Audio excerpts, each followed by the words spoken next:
안녕하십니까, 박동호 신부입니다. 우리가 여태까지 살펴본 내용들은 가톨릭교회 교리서의 내용입니다. 어떤 분들은 그런 내용들이 우리 가톨릭교회 교리서에 있을까 하고 의문을 제기하시는 분들도 심심치 않게 만나 봅니다. 특히 본당에서도 저는 이제 그런 경우를 자주 겪게 되는데요. 실제로 여러분에게 보여드린 이 두꺼운 가톨릭교회 교리서의 제3편, 1편은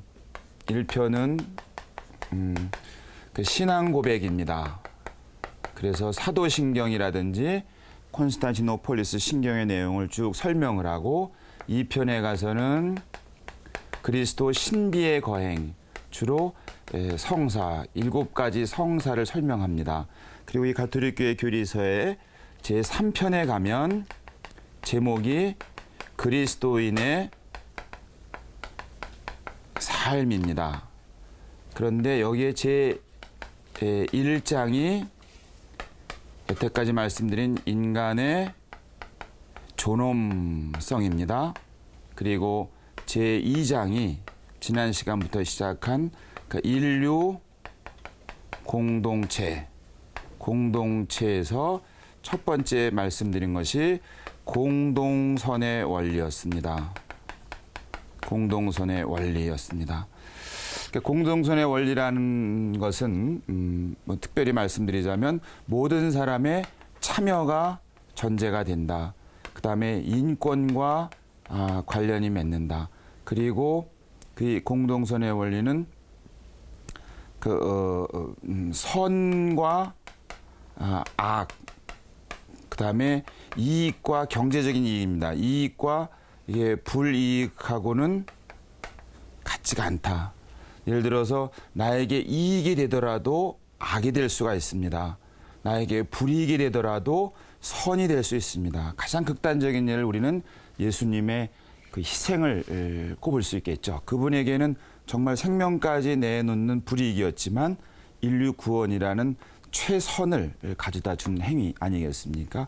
그러니까 공동선의 원리를 증진 혹은 실현하는 것이 그리스도인의 삶이다. 이것이 우리 가톨릭 교회의 가르침인 겁니다. 오늘은 두 번째 이어서 지난 시간에 잠깐 말씀드리고 소개하고 끝이 났습니다만, 이 공동선의 원리와 이 공동선과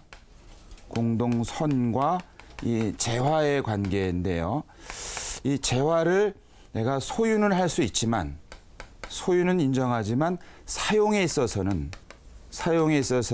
자기 자신의 그 존엄함을, 그 다음에 자기 자신의 어떤 인간적인 품위 있는 삶을 위해서 이용하고 사용할 수 있는 것에 그 권리는 인정을 하지만, 그래도 이 공동선에 부합하도록 사용되어야 한다. 예를 들어서 재화를 내가 가지고 있다 그래서 이건 내 마음대로 나 원하는 대로 나 좋으라고만 쓰는 것은 아니다. 나와 나 가족뿐만 아니라 내 이웃의 필요에도 부응해야 된다는 점에서 이 재화의 공동 사용이라는 말까지도 나오게 됩니다. 오늘은 이 두 번째 원리로서 재화의 이제 표현이 조금은 좀 생소합니다만, 재화의 보편적 목적의 원리입니다. 좀 표현이 좀 어렵죠. 우리말로 번역을 억지로 하려다 보니까 이렇게 됐습니다. 그냥 좀 간단히 표현하자면, 사람 낳고 우리말에 그냥 사람 나고 돈 낳지, 돈 나고 사람 낳냐, 이제 이런 얘기입니다.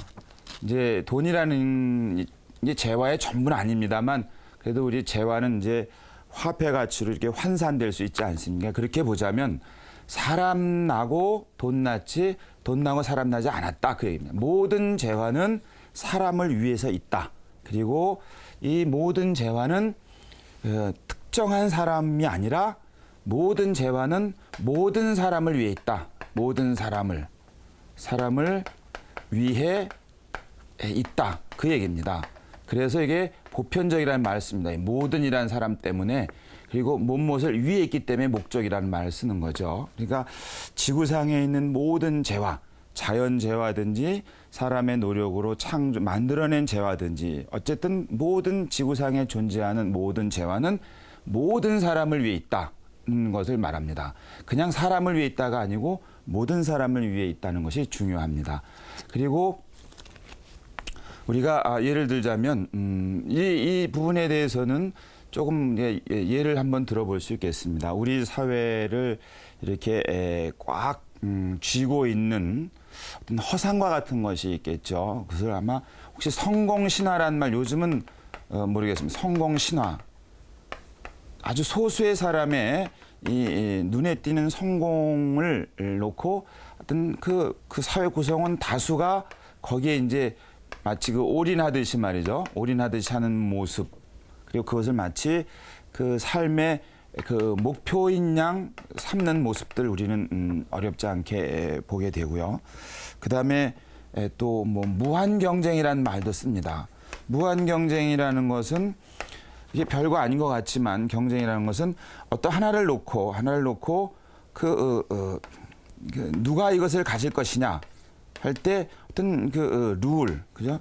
어떤 규칙이라든지 하다못해 운동 경기를 보면은 양 팀으로 나누든지 두 사람이 서로 상대편에서 할 때 엄격한 규칙을 가지고 그 어떤 행위를 하고 그 규칙에 위반했을 때는 감하고 또 자신의 능력대로 점수를 딸 수도 있는 거지만 무한 경쟁이란 말에는 이런 규칙조차도 이게 한계인데 규칙이라는 것은 한계를 말하는 것, 어떤 행위의 한계를 말하는 것인데 무한 경쟁이란 이 한계가 없다는 뜻 아니겠습니까?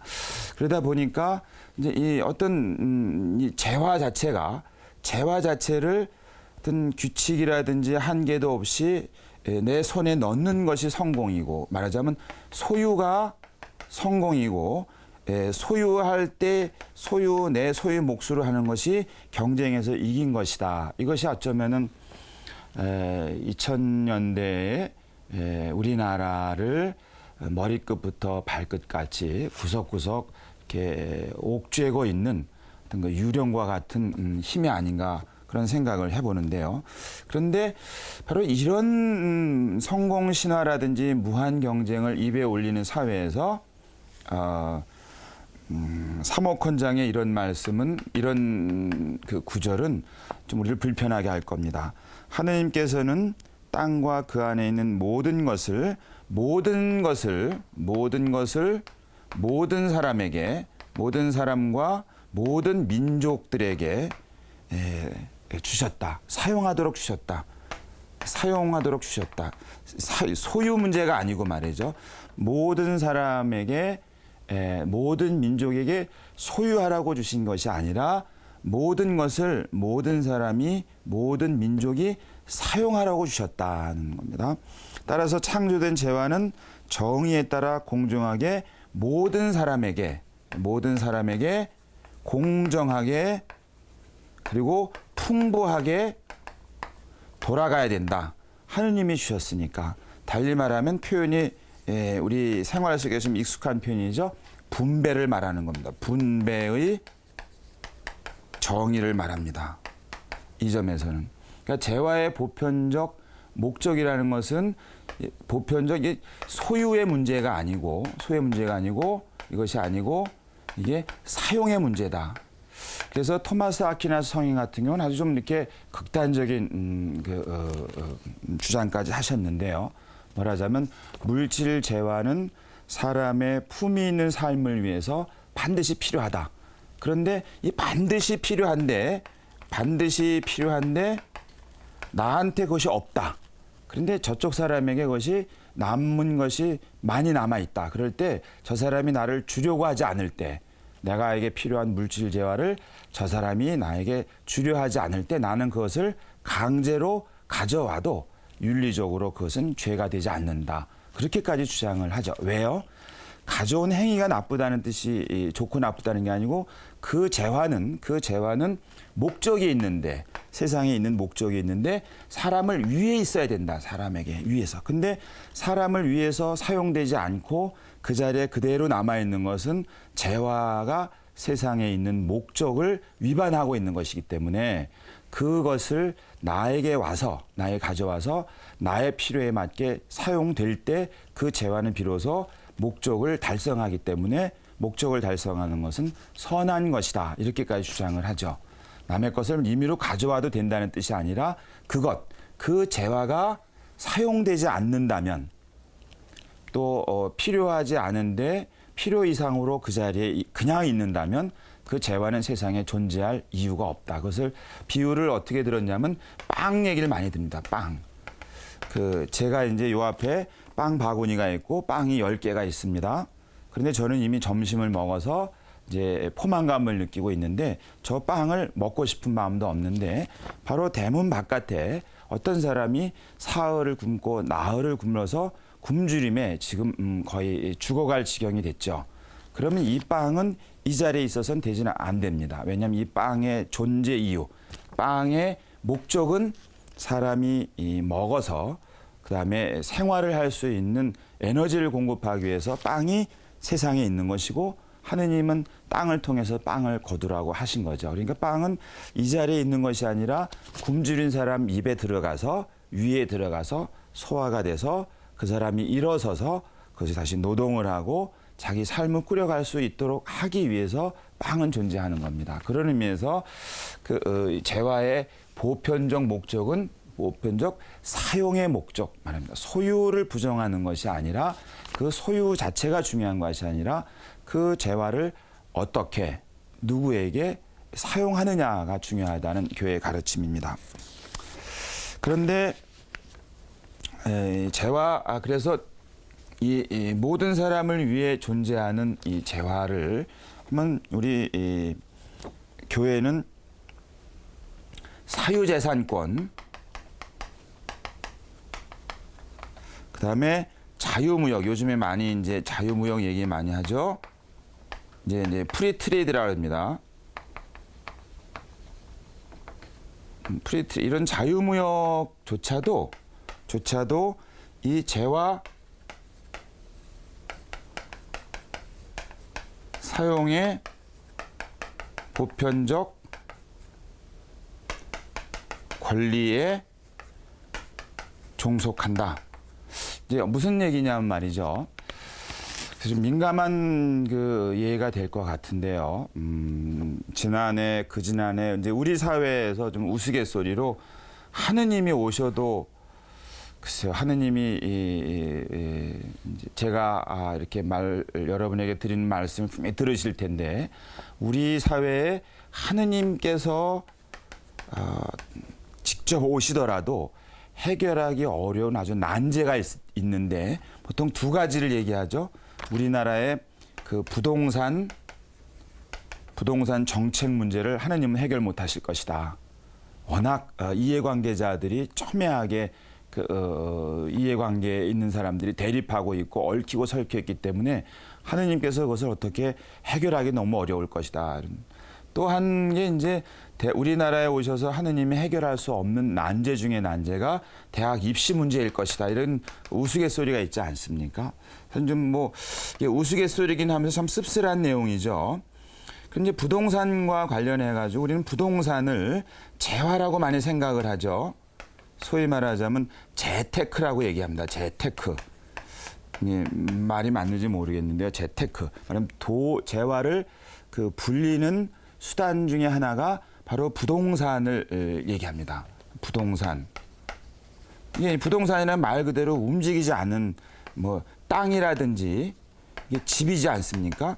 근데 첫째는 땅을 소유한다는 것도 조금 좀 그렇습니다. 땅이 먼저였겠습니까? 사람이 먼저였겠습니까? 아마 창세기를 놓고 보면 땅이 먼저입니다.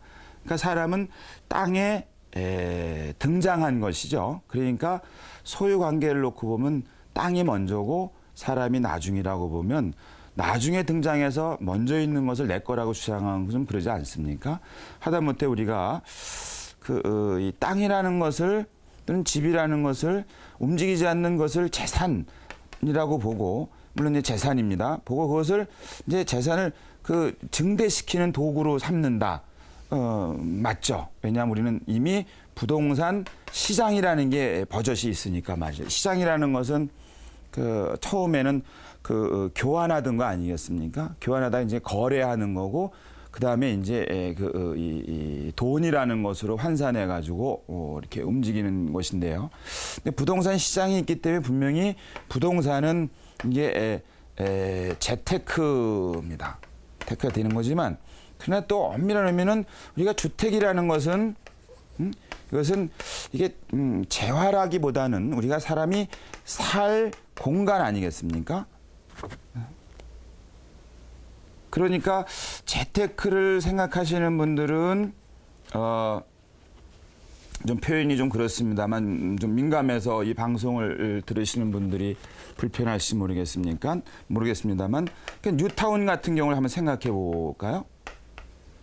예, 말은 좋지 않습니까? 새로운 이렇게 사람 사는 동네 이런데, 그러면 교육이라든지 교통이라든지 혹은 환경이라든지 또는 우리가 시장을 본다든지 또는 병원 이런 것이 쾌적하게 갖춰져 있는 타운이라고 생각을 하고 싶은데, 문제는 사람들은 이 점을 가지고 이 새로운 도시를 접근을 했는지 재테크 차원에 접근했는지 한번 솔직하게 한번 살펴보자면 제 인상으로는 이쪽인 것 같습니다. 근데 문제는 이 주택이라는 것은 사람이 거주할 공간으로서의 제일 목적인데, 통상적으로 그러죠. 이렇게 재개발, 재건축 이렇게 뉴타운을 하게 되면 재입주율이라 그러죠. 그 지역에 사시던 분들이 서로 뜻을 모아서 주거 환경을 개선해서 좋은 동네를 만들자라고 했는데, 그 동네 실제로 사시던 분들의 통계마다 좀 다릅니다만 아주 최대한으로 20%, 아주 낮게 잡으면 17% 정도밖에 다시 돌아가지 못한다는 거죠. 나머지 80%의 사람들, 이분들은 다른 지역으로 이제 이주를 하게 되는데, 다른 지역으로 이주하는 분들이 더 좋은 주택 주거 환경으로 이사를 갔을까? 아니면 더 열악한 곳으로 갔을까? 그것은 어렵지 않게 우리가 짐작할 수 있을 것 같습니다. 바로 재화가 이 사용에 있어서 이제 땅이란 혹은 주택이라는 것에 혹은 땅이라는 이 재화가 이게 사유재산권이니까 무역을 통해서 내가 이익을 보겠다, 경제적인 이익을 보겠다라는 것은 여기에 맞는 거지만, 주택 사용의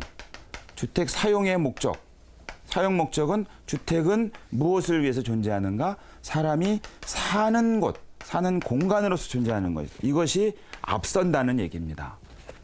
아마 이 자본주의 혹은 자유자본주의 사회에서 특히 부동산 시장이라는 것이 우리 사회에서는 어른부터 아이까지 관심이 아주 높은 사회에서는 이런 얘기가 통용될런지 모르겠습니다만, 적어도 우리 가톨릭 교회의 그리스도인의 삶에서 인류 공동체는 바로 이런 원리가 실현되는 곳이어야 한다라고 가르치는 대목만큼은 분명합니다.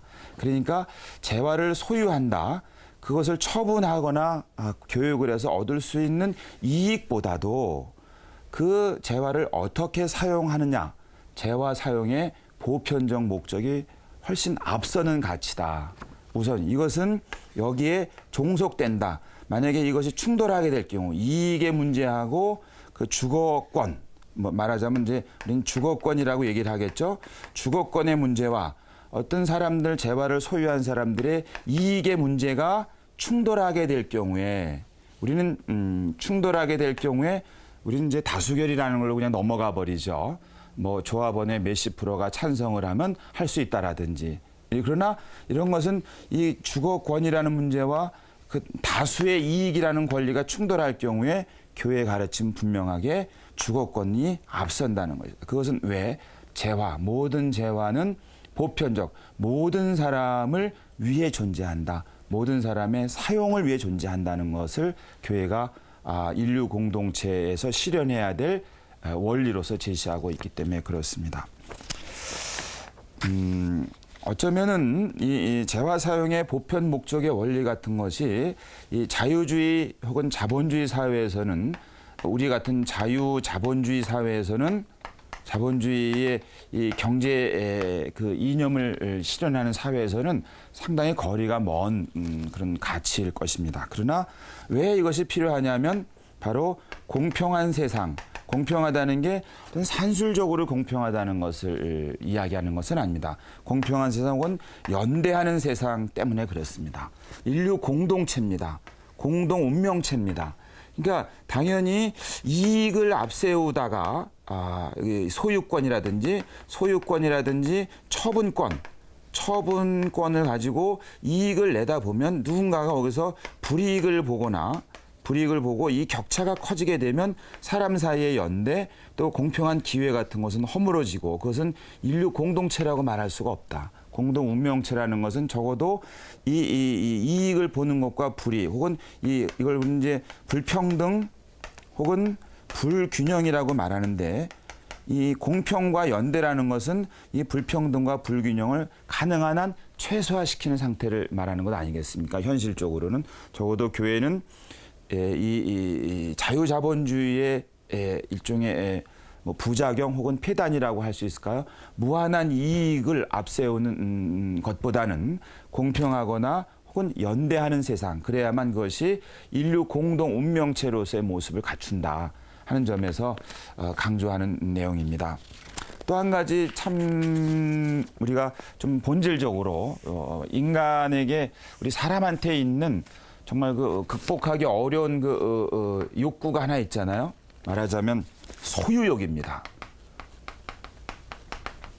무엇인가를 가지려는 거. 이것이 어떤 재화에 대한 소유욕도 있고, 또는 사람에 대한 소유욕도 있고, 또는 무형의 명예 같은 소유욕도, 여러 가지 소유욕이 있겠죠. 근데 이것을 우리는 무한하게 놔둬서는 곤란합니다. 아마 체험에서 알 수 있겠죠.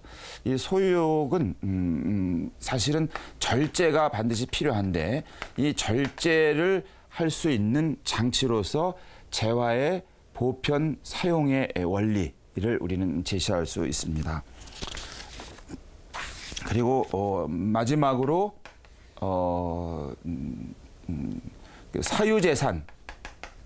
사유재산을 이제 이렇게 말합니다. 개인들은 자기가 가진 자원을 결과에 염두에 두지 않고 써버리거나 자기와 자기 가족만이 아니라 공동선을 위해서, 제가 지난 시간에 말씀드렸습니다. 공동선을 위하는 방법으로 사용해야 된다. 사유재산의 소유는 인정하지만 그 사용은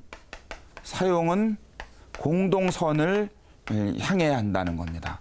내 거 내 맘대로 하는데 누가 뭐라 그래. 그건 옳지가 않습니다. 우리 사회에서 많이 보는 현상이죠.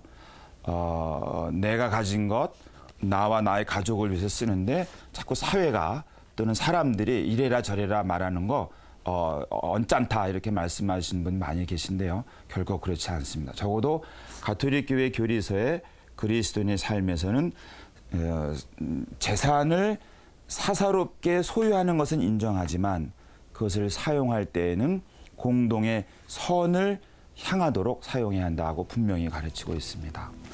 오늘 그 재화의 보편적 목적의 원리를 여러분과 나눴습니다. 혹시 우리 사회는 물질의 소유가 행복의 척도라고 믿고 있는 사회는 아닌지, 그러나 교회는 소유가 아니라 사용이, 의미 있는 사용이 행복의 척도다, 참된 행복의 척도다. 특히 힘없고 약하고 가난한 사람을 위한 우선적인 배려를 위하여 갖고 있는 재화를 나눌 것을 예수님께서도 가르치시고 교회는 끊임없이 가르치고 있습니다. 고맙습니다.